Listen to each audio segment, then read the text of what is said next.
Joining me now to discuss this wild week in America, and maybe we'll get to Europe as well, Jeffrey Sachs, the economist who serves as director of Columbia University's Earth Institute. Peter Schiff is an economist, businessman, and author who recently ran for Senate on the Republican ticket in Connecticut. Peter Orszag was President Obama's first budget director. He is now a Citibank executive and a columnist for Bloomberg. And Katrina vanden Heuvel is the editor and publisher of The Nation magazine. Welcome to you all. So the first thing we have to talk about inevitably is the Supreme Court ruling, and none of us are constitutional scholars. So the question I would ask is, politically, Katrina, does it help Obama? Because you can see both arguments. Does it help Obama, or does it energize the Tea Party? I think on balance, it helps Obama. It's a victory for Obama. It's a victory for American people. It's a victory for the forces who've been fighting for a sane health care policy for this country, human, moral. I think it also helps with the legitimacy, leadership of his presidency, because that was a question. And it helps in the sense of the renewed priorities, because this president, if he gets out there and makes the case, explains provisions that show even Republicans, when it's broken down, like this plan, he needs to get out there and make the case. Sure, it'll energize the Tea Party, but they're energized anyway. Will it help marginally with the independents, who seem to be the savior and key to this election?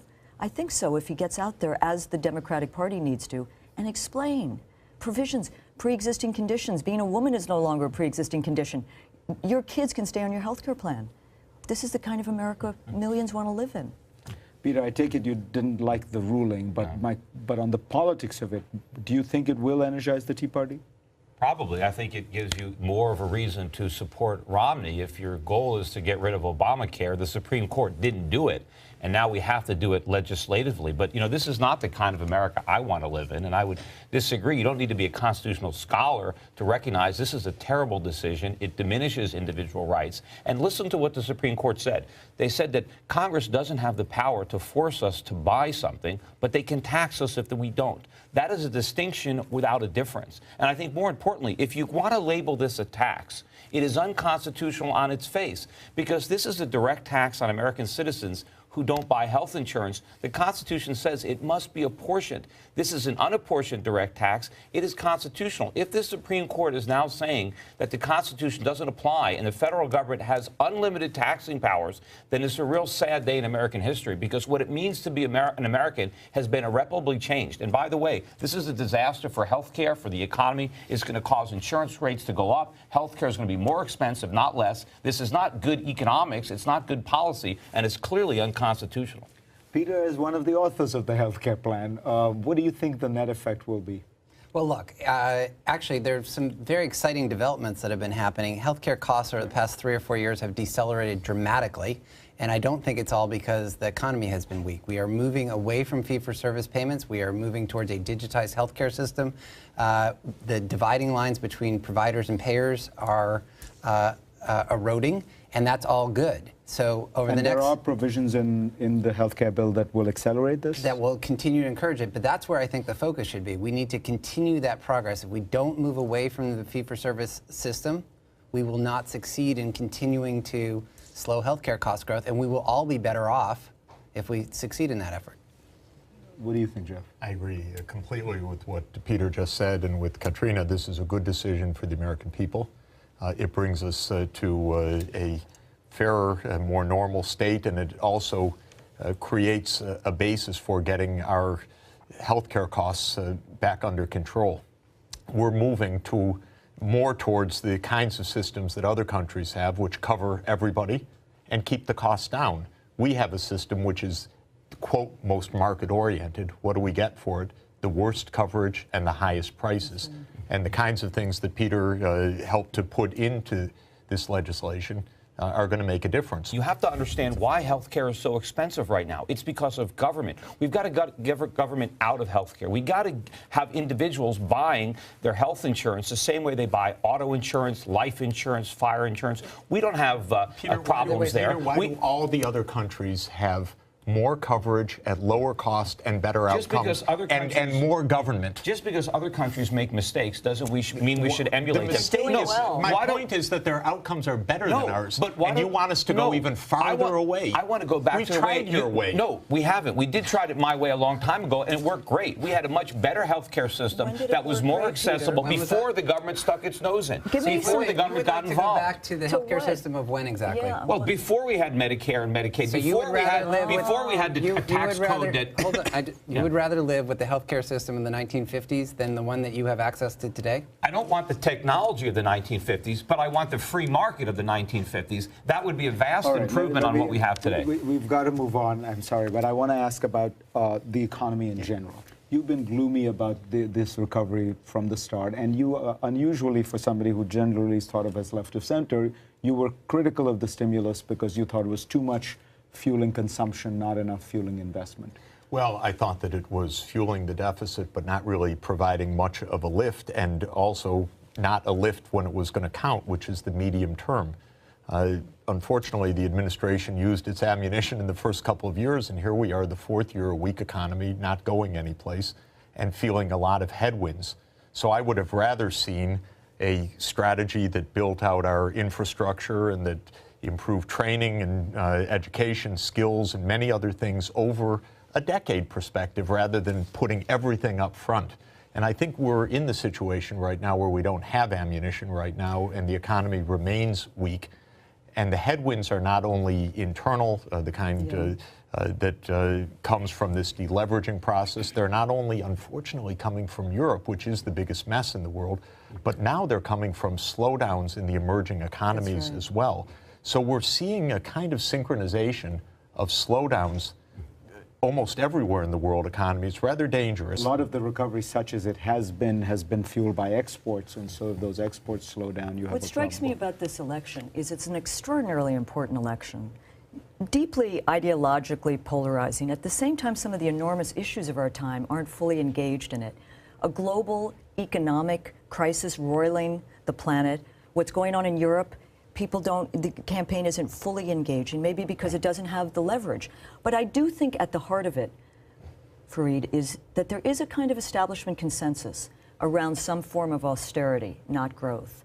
And unless this country, whether it's movements or electeds, treat joblessness as the greatest threat to our country, not deficits in the short term, joblessness will become the new norm in light of the structural economic problems. Yeah, well, And how we address that, how we address We've that probably got a becomes 3-1 here, so I have to let Peter get his view. Well, first of on all, it. I disagree that we even have a recovery. All we did is borrow more money and spent it. I think as a result, we're in a deeper hole. But I think our problems are self-made. I think the mess in America is bigger than the mess in Europe. We are less capable of paying our debts than Europe. We have more debt than they do. It's a bigger percentage of our GDP.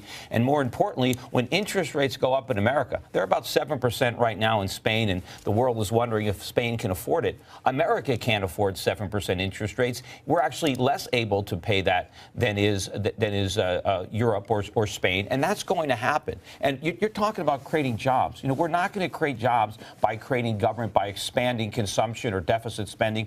In order to create jobs, we need to get the government out of the way of the economy. We need more capital formation. We need more savings. We need more production, which means we need less government. We need fewer regulations. We need less government spending. If we're simply going to expand government, we're going to destroy the economy, and we might get jobs. One of the main things, briefly, Fareed, is public-private investment in infrastructure. Public-private. Who could be opposed to that? All right, I can. we're going to have to take a break because we're going to come back and see if there's any agreement on Europe. We can't agree on America. We will try and see if we can agree on Europe when we come back. And we're back with Jeffrey Sachs, Peter Schiff, Peter Orszag, and Katrina vanden Heuvel. If you look at countries that have their own central banks, which means that they have the ability to print money, none of these countries are having any trouble borrowing. That is Britain, Sweden, Japan, the United States, Switzerland. The only countries that are having trouble are countries whose debt is effectively denominated in a currency they don't control. For now. But, you know, you live by the printing press, you die by the printing press. The fact that we can print money isn't a panacea. That's going to make it worse, because eventually our creditors are going to realize that getting paid back in money that has little value is the same thing as not getting paid back at all. And I think it would be a mistake for Europe to follow our bad example. You know, we're going to pay a heavy price for our quantitative easing and our bailouts. What Europe needs to do is solve these problems, not kick the can down the road. Now, Europe actually has the resources to make that mistake. I don't think we do. You know, a lot of people think that we're suffering in America right now because of the problems in Europe. Actually, that's the best thing we got going for us right now, because people are so worried about Europe. They're buying dollars. They're buying treasuries. That's keeping interest rates artificially low. That's keeping consumer prices lower than otherwise would be the case. But when Europe finally confronts its problems, right or wrong, you know, whether it pushes them down the road and makes them worse or deals with them now, the spotlight is going to move to America. And we don't have the kind of time that Europe does. I mean, we have a Federal Reserve. We have a central bank. To me, one of the great political dangers, looking out at Europe and what austerity has done, even to countries which control their own federal bank, like the UK, is what a Mitt Romney and a Republican Party determined to slash spending in the face of a weak recovery. What that could mean for this country. It is clear, putting aside our differences, that one of the grave needs is to put money in the pockets of people, consumers. How do you do that? Joblessness may be the best way to a job program to give people jobs. May be the best way to avert. The government doesn't have any money. Look at Spain. Give people money without taking money. But we can couple this. The right approach, in my opinion, is a barbell one in which we are doing lots of deficit reduction that's not taking effect immediately, that's phased in over time. That's when we need it right now. And also a bunch of infrastructure and other investment up front to try to spur the economy. We could do both. There is a basic point which I think we mostly agree on, which is at least looking over a period of several years, you have to get your books in order. And it raises the most fundamental point, and probably a point of pretty big disagreement between us, about at what level should we balance the books. Should it be all spending cuts? Should it be tax increases so that we can continue to do some kinds of spending? I think our biggest problem right now in this country is that the powerful political interests in both parties, actually, though especially in the Republican Party, are so controlling the tax cut side that we've gutted the corporate income tax, we're gutting the personal income tax, everything is moving offshore more and more, and so the amount that we're collecting at the federal level is near is basically historic lows over the last 60 years. Now it's about 16% of gross domestic product. We can't run a normal civilized country at this rate. And if we try to do that, we end up with the poor without any health care, people out on the streets, kids without an education. And that's where the Republican Party would take us.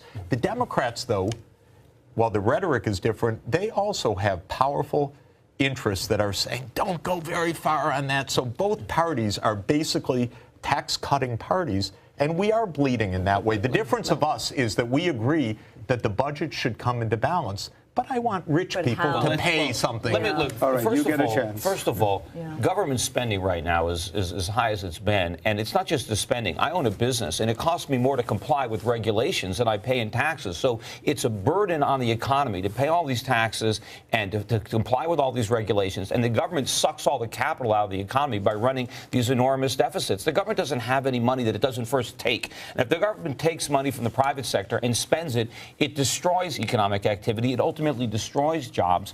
We don't want jobs. We want stuff. We need more production, more supply, not more demand. Yeah, the government can put us all to work, but we'll have nothing to show for it. How about some skills? How about some infrastructure? How about an energy? That doesn't come from government. Meanwhile, the government... Excuse me. We have public schools. We have children that need education. That's been.